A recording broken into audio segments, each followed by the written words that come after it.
دوستو فالج ایسا مرض ہے جس کے دوران دماغ کو نقصان پہنچتا ہے اور جسم کا کوئی حصہ مفلوج ہو جاتا ہے، اور مناسب علاج بر وقت مل جائے تو اس کے اثرات کو کم سے کم کیا جا سکتا ہے۔ تاہم اکثر لوگ اس جان لیوا مرض کی علامات کو دیگر طبی مسائل سمجھ لیتے ہیں اور علاج میں تاخیر ہو جاتی ہے۔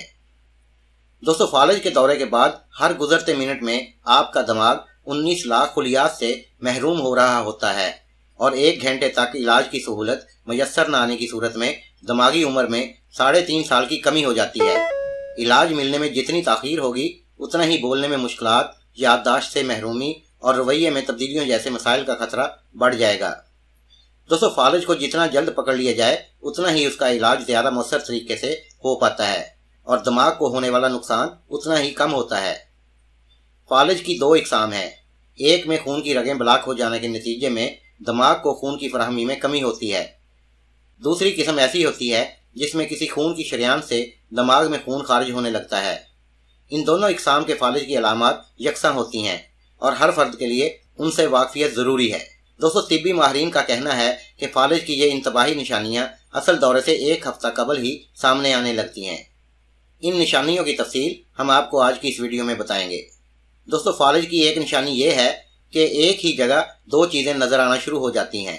بینائی کے مسائل جیسے کوئی ایک چیز 2 نظر آنا، دھندلا پن یا کسی ایک آنکھ کی بینائی سے محرومی فالج کی علامات ہو سکتی ہیں، مگر بیشتر افراد ان علامات کو بڑھاپے یا تھکاوٹ کا نتیجہ سمجھ لیتے ہیں۔ تھکاوٹ یا بہت زیادہ مطالعے سے ایک چیز 2 نظر آنا بالکل ممکن نہیں۔ در حقیقت خون کی ایک بلاک شریان آنکھ کو درکار آکسیجن کی مقدار کو کم کر دیتی ہے، جس کے نتیجے میں بینائی کے مسائل کا باعث بنتے ہیں، اور اس دوران فالج کی دیگر علامات بھی ظاہر نہیں ہوتی۔ دوستو فالج کی علامات میں دوسری علامت ہاتھ پیر کا سن ہو جانا ہے۔ اگر آپ دوپہر کو کچھ دیر کی نیند لے کر اٹھتے ہیں اور آپ کے ہاتھ یا پیر سن ہو جاتے ہیں یا بے حس ہو رہے ہیں تو آسانی سے تصور کیا جا سکتا ہے کہ یہ اعصاب دب جانے کا نتیجہ ہے۔ تاہم طبی ماہرین کا کہنا ہے کہ اگر آپ کا ہاتھ اچانک بے حس یا کمزور ہو جائے تو یہ کیفیت چند منٹوں میں دور نہ ہو تو فوری امداد کے لیے رابطہ کیا جانا چاہیے۔ شریانوں میں ریڑھ کی ہڈی سے دماغ تک خون کی روانی میں کمی کے نتیجے میں جسم کا ایک حصہ سن ہو جاتا ہے یا کمزور ہو جاتا ہے۔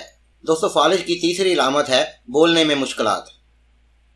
کچھ ادویات جیسے درد کش گولیوں کے استعمال کے بعد بولنے میں ہکلاہٹ یا مشکلات کا سامنا ہوتا ہے، اور لوگ سوچتے ہیں کہ یہ ان کی دوا کا اثر ہے، مگر یہ فالج کی علامات بھی ہو سکتا ہے۔ طبی ماہرین کے مطابق اگر اس سے پہلے یہی دوا استعمال کرنے پر آپ کو کسی قسم کے سائیڈ افیکٹ کا سامنا نہ ہوا ہو تو پھر یہ فالج کی ہی علامت ہو سکتا ہے اور آپ کو فوری طور پر طبی امداد کے لیے رابطہ کرنا چاہیے۔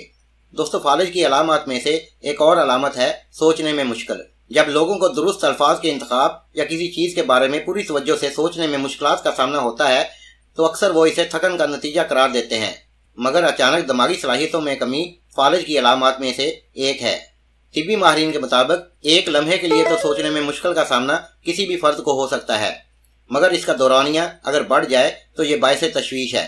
کئی بار تو مریضوں کو یہ اندازہ ہی نہیں ہوتا کہ کیا چیز غلط ہے، کیونکہ ان کا دماغ کام نہیں کر رہا ہوتا اور ان کے سوچنے کی صلاحیت متاثر ہوتی ہے۔ فالج کی علامات میں سے ایک اور علامت آدھے سر کا درد ہے۔ ہو سکتا ہے کہ یہ محض آدھے سر کا درد ہی ہو، مگر یہ تکلیف آپ کو پہلے سے متاثر نہ کرتی رہی ہو تو یہ فالج کی علامت بھی ہو سکتی ہے۔ طبی ماہرین بتاتے ہیں کہ آدھے سر کے درد یا مائیگرین میں فالج بھی چھپا ہو سکتا ہے، کیونکہ ان دونوں امراض میں دماغی علامات ایک جیسی ہوتی ہیں۔ ماہرین کے بقول آدھے سر کے درد کے شکار افراد کو اس کا علاج فالج کی طرح ہی کرنا چاہیے اور ڈاکٹروں سے مدد لینی چاہیے۔ تو دوستو امید ہے آپ کو آج کی ویڈیو پسند آئی ہوگی۔ اپنی دعاؤں میں یاد رکھیے گا۔ اجازت دیجیے، اللہ حافظ۔